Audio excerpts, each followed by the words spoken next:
तव कथामृतं तप्तजीवनं कविभिरीडितं कल्मषापहं श्रवणमङ्गलं श्रीमदाततं भुवि गृह्णन्ति ये भूरिदा जना। नमस्कार। आइए हम श्री श्री रामकृष्ण कथामृत का यह चिंतन आगे बढ़ाते हैं। हम तृतीय दर्शन का चिंतन कर रहे हैं।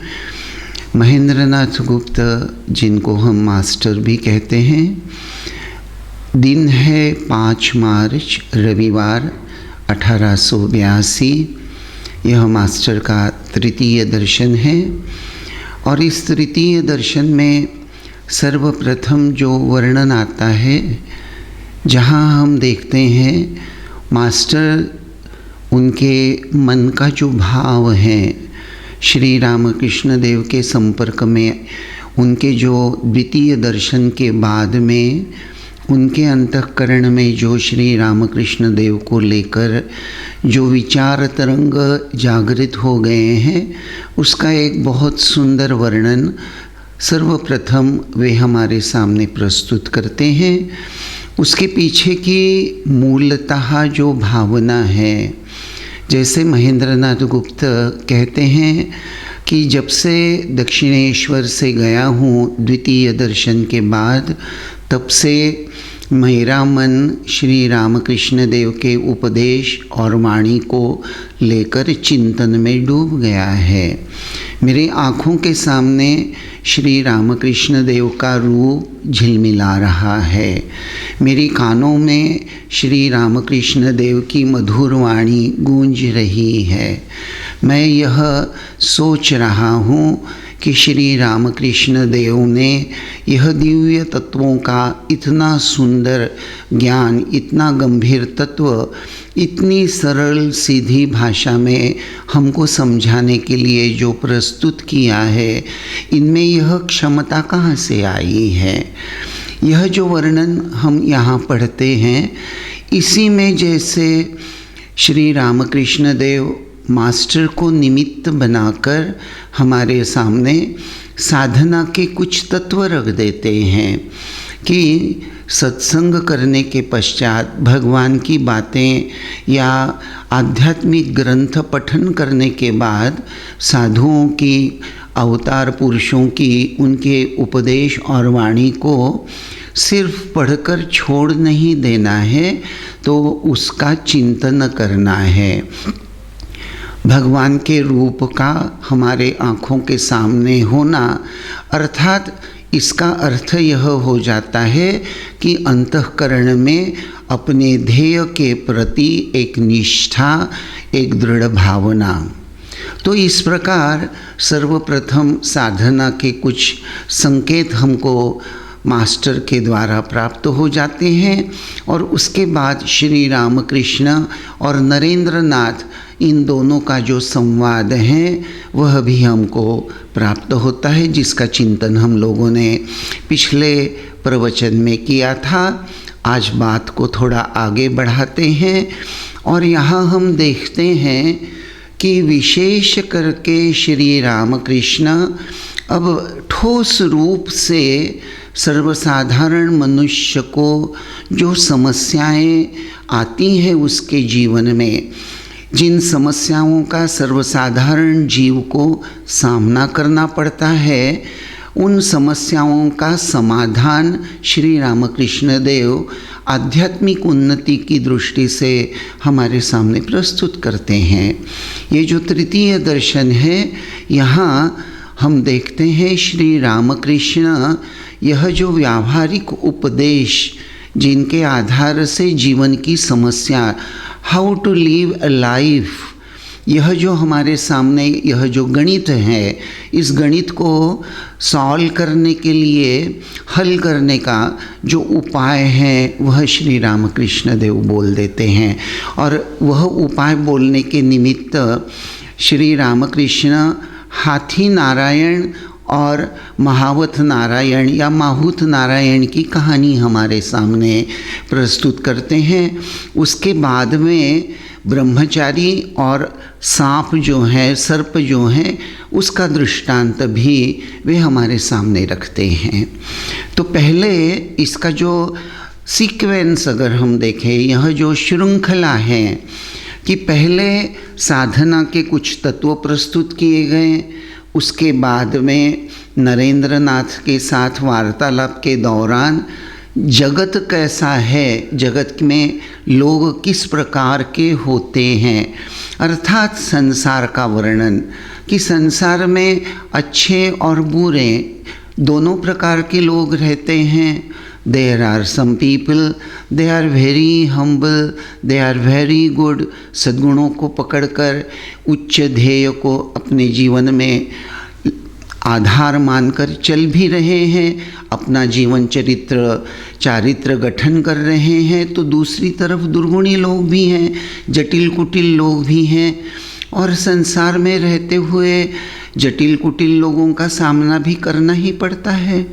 तो श्री रामकृष्ण नरेंद्र के माध्यम से एक तरह से जगत का चित्र हमारे सामने प्रस्तुत कर देते हैं, और फिर हाथी नारायण, माहुत नारायण, महावत नारायण की कहानी हमारे सामने प्रस्तुत करते हैं। तो थोड़ा सा वचनामृत में जो श्री रामकृष्ण देव की जो वाणी है उसको हम पढ़ लेते हैं, पहला उसके पठन कर लेते हैं। श्री रामकृष्ण, एक कहानी सुनो। किसी जंगल में एक महात्मा थे, उनके कई शिष्य थे। एक दिन उन्होंने अपने शिष्यों को उपदेश दिया कि सर्वभूतों में नारायण का वास है, यह जानकर सभी को नमस्कार करो। एक दिन एक शिष्य हवन के लिए जंगल में लकड़ी लेने गया। उस समय जंगल में यह शोरगुल मचा था कि कोई कहीं हो तो भाग जाओ, पागल हाथी जा रहा है। सभी भाग गए पर शिष्य न भागा। उसे तो यह विश्वास था कि हाथी भी नारायण है, इसलिए भागने का क्या काम। वह खड़ा ही रह गया, हाथी को नमस्कार किया और उसकी स्तुति करने लगा। इधर महावत के ऊंची आवाज़ लगाने पर भी कि भागो भागो, उसने पैर न उठाए। पास पहुंचकर हाथी ने उसे सूंड से लपेटकर एक ओर फेंक दिया और अपना रास्ता लिया। शिष्य घायल हो गया और बेहोश पड़ा रहा। यह खबर गुरु के कान तक पहुंची। वे अन्य शिष्यों को साथ लेकर वहां गए और उसे आश्रम में उठा लाए। वहाँ उनकी दवा दारू की, तब वह होश में आया। कुछ देर बाद किसी ने उससे पूछा, हाथी को आते सुनकर तुम वहाँ से हट क्यों न गए? उसने कहा कि गुरु ने कह तो दिया था कि जीव जंतु आदि सभी में परमात्मा का ही वास है, नारायण ही सब कुछ हुए हैं। इसी से हाथी नारायण को आते देख मैं नहीं भागा। गुरुजी पास ही खड़े थे। उन्होंने कहा, बेटा हाथी नारायण आ रहे थे, ठीक हैं, पर महावत नारायण ने तो तुम्हें मना किया था। यदि सभी नारायण हैं तो उस महावत की बात पर विश्वास क्यों न किया? महावत नारायण की भी बात मान लेनी चाहिए थी। तो यह एक दृष्टांत स्वरूप श्री रामकृष्ण हाथी नारायण और माहुत नारायण की बात छेड़ते हैं, प्रस्तुत करते हैं। और यहाँ मूल बात क्या है, ऐसा अगर हम चिंतन करते हैं, अगर मैं आपसे ये सवाल पूछूं कि इस कहानी का मूल कंक्लूजन क्या है, सारांश क्या है, या और सरल भाषा में बोलना है तो इस कहानी का मॉरल क्या है, मैं जानता हूँ आप सभी लोग अपने मन ही मन इस प्रश्न का उत्तर दोहरा रहे होंगे और मन ही मन कह रहे होंगे, विश्वास विश्वास विश्वास। श्री रामकृष्ण देव ने खुद ही इस कहानी का जो मॉरल है वह बता ही तो दिया है कि विश्वास होना चाहिए, लेकिन विश्वास किस पर? देखिए, अब यहाँ से चिंतन चालू हो जाता है। कहानी तो हम लोगों ने सुन ली, लेकिन ये विश्वास क्या होता है? यहाँ इस कहानी में हम देखते हैं कि शिष्य ने अपने गुरु के उपदेश को बहुत ही दृढ़ता के साथ धारण कर लिया है, मान लिया है, जान लिया है। गुरु कहते हैं सभी में वह परमात्मा बसे हुए हैं, वही नारायण बसे हुए हैं। इस बात को शिष्य ने बड़ी निष्ठा के साथ, बड़ी श्रद्धा के साथ मान लिया है, स्वीकार कर लिया है। और इसीलिए क्या हम यह कह सकते हैं कि शिष्य के अंतःकरण में संपूर्ण रूप से विश्वास है? अगर है तो ये जो बात आगे आती है, श्री रामकृष्ण इस कहानी के माध्यम से गुरु की जो बात प्रस्तुत करते हैं, पास में गुरु जो खड़े हैं, जब गुरुदेव कहते हैं कि देखो बेटा, बात तो तुमने ठीक ही कही, हाथी नारायण है, यह बात तो ठीक है, लेकिन महावत नारायण भी नारायण ही है ना, तो महावत नारायण की बात को क्यों नहीं मानी तुमने? अर्थात विश्वास की दृष्टि से देखें तो शिष्य का विश्वास वैसे देखा जाए तो गुरु वाक्य पर, गुरु के उपदेश पर अटूट है। अटूट विश्वास होते हुए भी एक तरह से चिंतन करें तो यह विश्वास अधूरा है। विश्वास तो है, लेकिन विश्वास एक तरह से अधूरा है। अधूरा क्यों? शायद आपके मन में यह प्रश्न जरूर आया होगा कि अधूरा कहाँ? गुरुदेव ने कहा सभी में नारायण बसे हुए हैं, तो शिष्य हाथी में भी नारायण देख रहा है, महावत में भी नारायण देख रहा है, वह तो सर्वत्र नारायण का दर्शन कर रहा है, उसको प्रणाम कर रहा है, उसकी स्तुति गा रहा है। तो शिष्य के विश्वास में कहीं कोई त्रुटि या कमी तो नज़र नहीं आती, तो आप कैसे कह सकते हैं कि यह अधूरा विश्वास है? यह विश्वास अधूरा इसलिए मैं कह रहा हूँ क्योंकि इस विश्वास के आधार से भले ही शिष्य जी रहा है, लेकिन अपने चरम उद्देश्य की ओर पहुँचने के पहले ही उसकी जान पर बनाई है। अगर इत्तेफाक से, वास्तविकता से अगर वह पागला हाथी इस शिष्य को कुचल डालता और शिष्य की अगर मौत हो जाती, तो अपना चरम लक्ष्य सिद्ध करने के पहले ही तो जीवन चला गया। तो विश्वास क्या ऐसा चरम लक्ष्य की ओर पहुंचने में मदद करने वाला होना चाहिए या आधा अधूरा?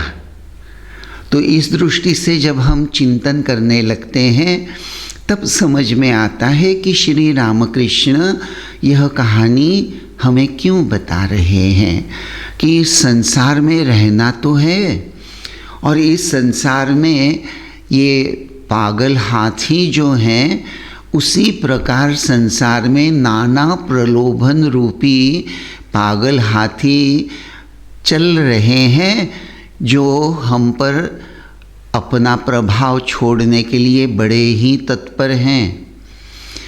लेकिन यहाँ जो इन प्रलोभनों के ऊपर जो बैठा हुआ महावत नारायण है, ये जो महावत नारायण है ना, अब आप सोचेंगे ये महावत नारायण कौन है? प्रलोभन रूपी पागल हाथी नारायण तो समझ में आ गया, लेकिन ये महावत नारायण कहाँ है भाई? तो जरा चिंतन करके खोजें कहाँ है। तो देखिए, आजकल का जो जनजीवन है, आजकल की जो सामाजिक परिस्थिति हम देखते हैं, तो वैसे सदियों से हमारे संसार की कहानी तो एक ही है। थोड़ा अगर हम पुराण काल में चले जाते हैं तो पुराणों में भी देवासुर संग्राम की बात आती है। जब रामायण में आते हैं तो रावण का वर्णन आता है, कुंभकर्ण का वर्णन आता है, मारीच का वर्णन आता है और उनको मारने की राम जी के द्वारा उनके वध की कहानी भी आती है। महाभारत जब आ जाता है तो कौरव तो 100 थे और पांडव 5। अगर देखा जाए आज का जनजीवन, सामाजिक जीवन अगर हम देखें तो मुझे तो ऐसा लगता है कि सदियों से समाज तो एक ही प्रकार का है। ये कौरव और पांडव ये हमेशा से ही जैसे इस संसार में हमेशा से ही रहते चले आ रहे हैं। तो देखना यह है कि ये जो प्रलोभन रूपी पागल हाथी हैं तो यह तो एडवर्टाइजमेंट का युग है। देखिए हर कोई एडवर्टाइजमेंट जब होती है, आप लोगों ने मेरे से आप लोगों ने बहुत अच्छे से एडवर्टाइजमेंट्स को देखा होगा, उसको समझा होगा। एडवर्टाइजमेंट बड़े सुंदर ढंग से सजाते हैं और बिल्कुल कॉर्नर में एक स्टार देकर लिखा हुआ रहता है कंडीशंस अप्लाई। तो ये कंडीशंस अप्लाई ये जो है ना, यह हो गया महावत नारायण। लेकिन बहुत बार ये महावत नारायण, माहुत नारायण की तरफ हमारा ख्याल नहीं जाता। तो श्री रामकृष्ण देव ये जो विश्वास की बात कर रहे हैं, ये आध्यात्मिक दृष्टि से आइए जरा इस विश्वास को लेकर हम थोड़ा चिंतन करके इस विश्वास को समझ लेने का प्रयास करते हैं। विश्वास का अर्थ क्या होता है? सर्वसाधारण रूप से जब हम विश्वास की बात करते हैं तो विश्वास के साथ एक शब्द बड़ा सहज रूप से उभर कर आ जाता है और वह शब्द होता है मान लेना। गुरु ने कहा मैंने मान लिया, आश्रम में साधु ने कहा हम लोगों ने मान लिया। तो ये जो मान लेना है, क्या हम इसको विश्वास कहेंगे? यही मेरा मूल प्रश्न है।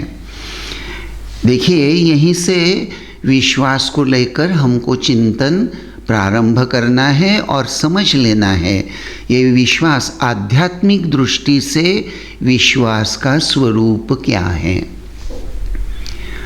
तो विश्वास साधारणतः जिसे हम विश्वास ऐसा समझते हैं वह संपूर्ण रूप से विश्वास नहीं होता, क्योंकि जब समय आ जाता है और उसकी परीक्षा का अवसर आ जाता है तो कभी कभी हम डगमगाने लगते हैं और कभी कभी बहुत सी ऐसी बातें हैं जो हम मान लेते हैं क्योंकि वहाँ हमारी असमर्थता होती है।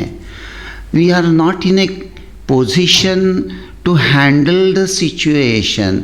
हम लोग असहाय रहते हैं, दुर्बल हो जाते हैं और जब दुर्बल हो जाते हैं, असहाय हो जाते हैं तो किसी चीज़ को, किसी बात को मान लेते हैं। तो किसी बात को असहाय परिस्थिति में, मन की दुर्बल अवस्था में मान लेना, क्या वह विश्वास कहलाएगा? हम कहते हैं भाई ठीक है ठीक है ठीक है। ये जो हम ठीक है बोल रहे हैं, वास्तव में हम अपनी दुर्बलता या अपनी असहायता को छुपा लेते हैं, इसलिए यह विश्वास नहीं होता। विश्वास वह होता है कि जहाँ संदेह को कोई स्थान नहीं होता। विश्वास के आधार से संशय का समूल नाश हो जाता है। श्री रामकृष्ण देव ये जो कहानी बता रहे हैं, हाथी नारायण, महावत नारायण, यहाँ बीच में यह गुरुदेव जो बोलते हैं कि मेरी बात को मानकर पागल हाथी को तुमने नारायण समझ लिया, यह तो मैं समझ रहा हूँ, मान लिया, ठीक है, लेकिन महावत नारायण की बात तुमने स्वीकार क्यों नहीं की? अर्थात महावत नारायण की बात पर क्या तुम्हारा विश्वास नहीं था? यानी हाथी नारायण है यह बात मैं मान लेता हूँ, ऐसा शिष्य जब हृदय में पकड़ लेता है तो वहाँ यह पागल हाथी मुझे कुचल डालेगा या नहीं, ये पागल है या अच्छा है, इसको लेकर वह कुछ सोच भी नहीं रहा। उसके मन में उसको लेकर कोई चिंतन जागृत भी नहीं हो रहा है और इसीलिए उसने यह पक्का मान लिया है कि हाथी है वह नारायण है। अरे भाई, हाथी है वह नारायण है यह तो ठीक है, लेकिन उसके द्वारा मेरा जीवन संकट में है या नहीं है? तो मेरा जीवन संकट में है, इसका समूल नाश अगर हो जाए और इसीलिए पागल हाथी नारायण रूपी इस पागल हाथी से मुझे अपने आप को बचाना है, क्योंकि महावत नारायण मुझे वह बता रहा है। अगर वह महावत नारायण की बात स्वीकार कर लेता तो वहाँ संशय को कोई स्थान नहीं है। इसका मतलब है शिष्य को जो सर्वभूतों में नारायण बसे हुए हैं, यह जो गुरु द्वारा दिया गया ज्ञान है, यह संपूर्ण रूप से आत्मसात हुआ है, ऐसा हम कह सकते हैं। लेकिन ये जो मैंने कहा कि शिष्य का ज्ञान या विश्वास अधूरा है, क्योंकि महावत नारायण की बात उसने नहीं मानी। तो विश्वास वह होता है, अर्थात विश्वास का एक रूप, विश्वास के अंतर्गत छुपा हुआ क्या होता है? ज्ञान। ज्ञान के आधार से, यथार्थ ज्ञान के आधार से ही संशय का विनाश होकर हृदय में जो भाव जाग उठता है वह होता है विश्वास। इसीलिए कहते हैं कि वास्तविक विश्वास उस ज्ञान का परिणाम है जिसके बाद सुदृढ़ आस्था का उदय होता है। सुदृढ़ आस्था, मुझे शिष्य को यह ज्ञान हो गया सर्वभूतों में नारायण है, यह ज्ञान हो गया, लेकिन इस ज्ञान के आधार से महावत नारायण की बात को मानना चाहिए, यह भाव जाग नहीं उठा है, इसीलिए वहाँ आस्था का उदय नहीं है।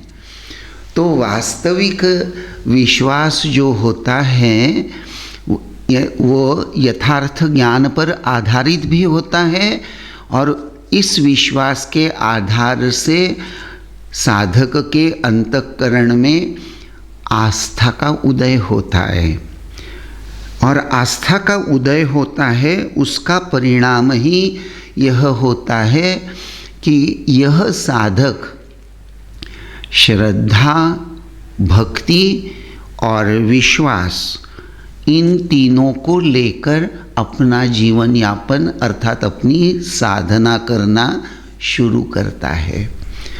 तो यह याद रखना है कि श्रद्धा, भक्ति और विश्वास ये एक दूसरे को सहायता प्रदान करने वाले गुण हैं, एक दूसरे को पूरक है, सपोर्टिंग ईच अदर।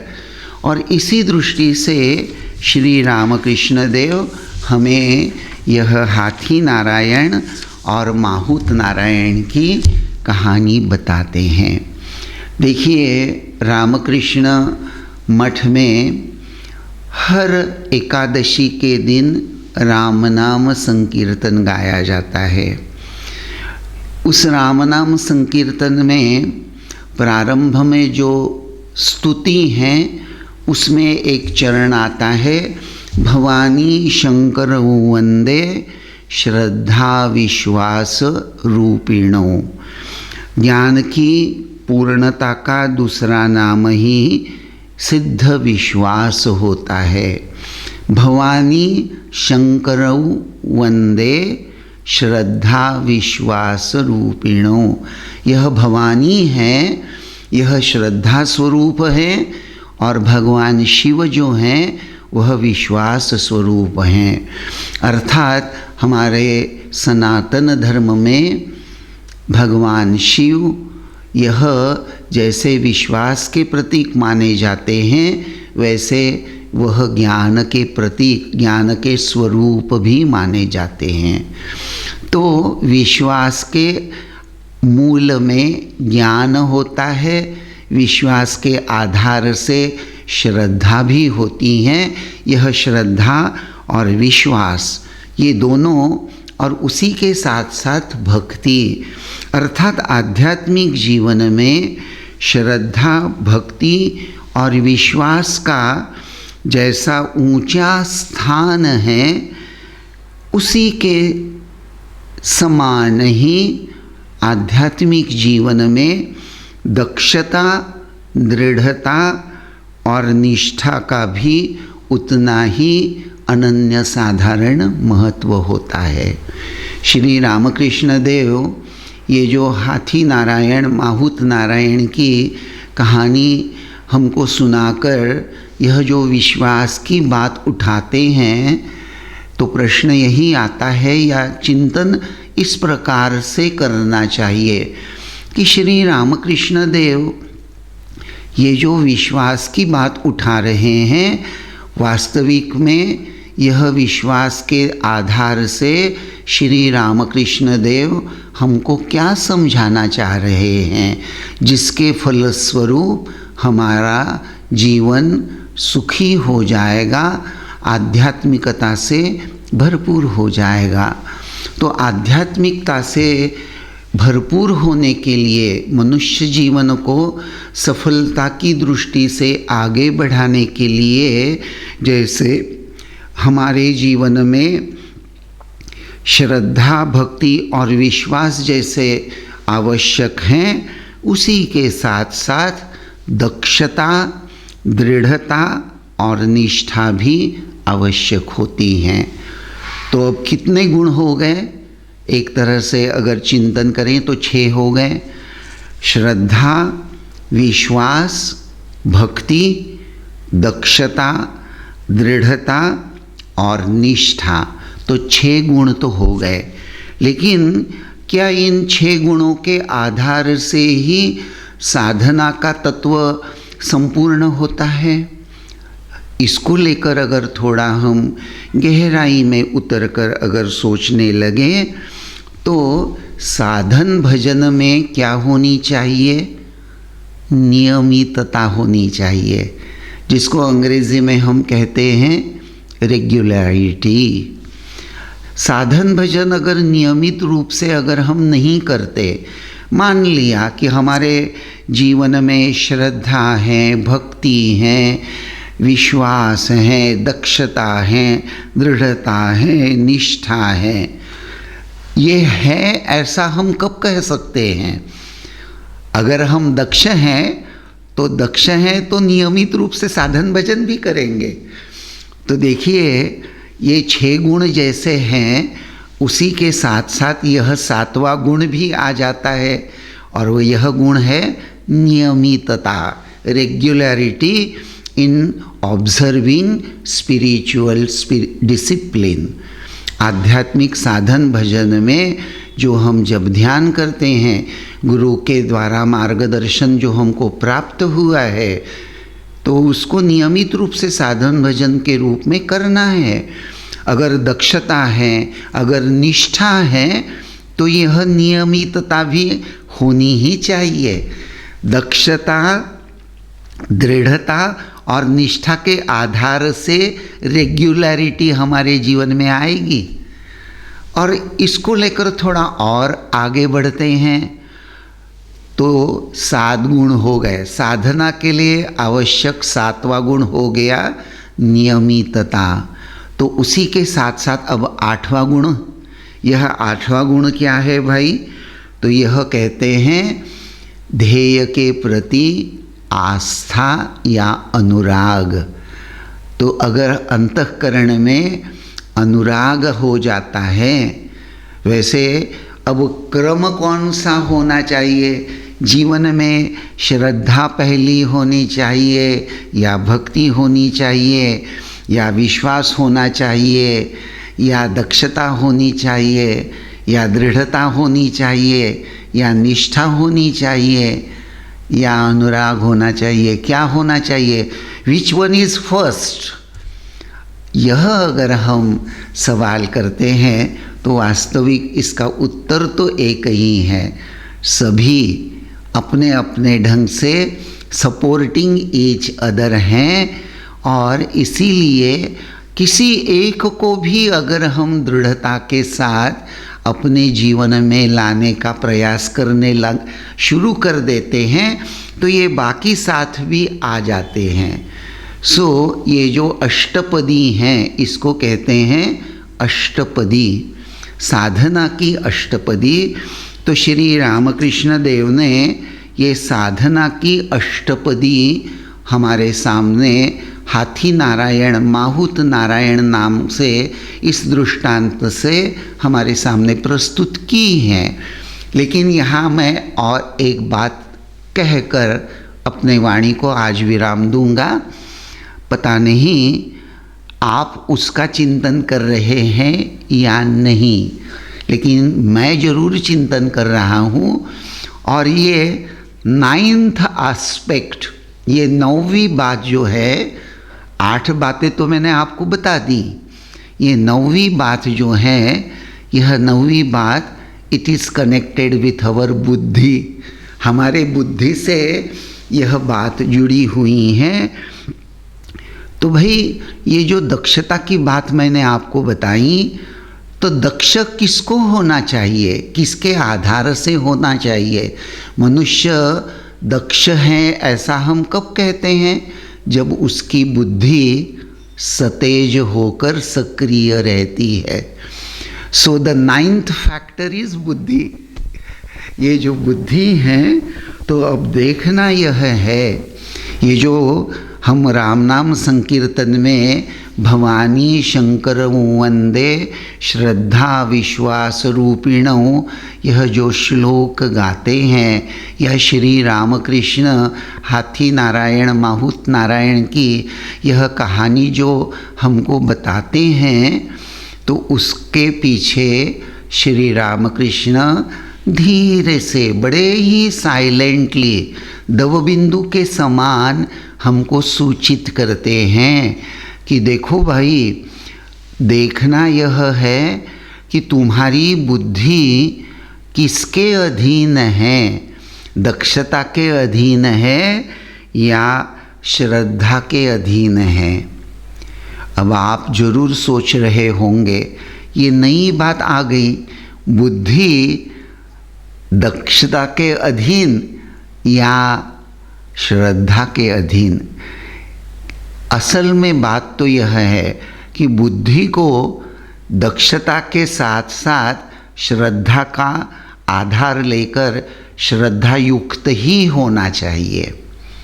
बुद्धि सिर्फ दक्ष होकर काम नहीं चलेगा, बुद्धि में दक्षता भी होनी चाहिए और श्रद्धा भी होनी चाहिए।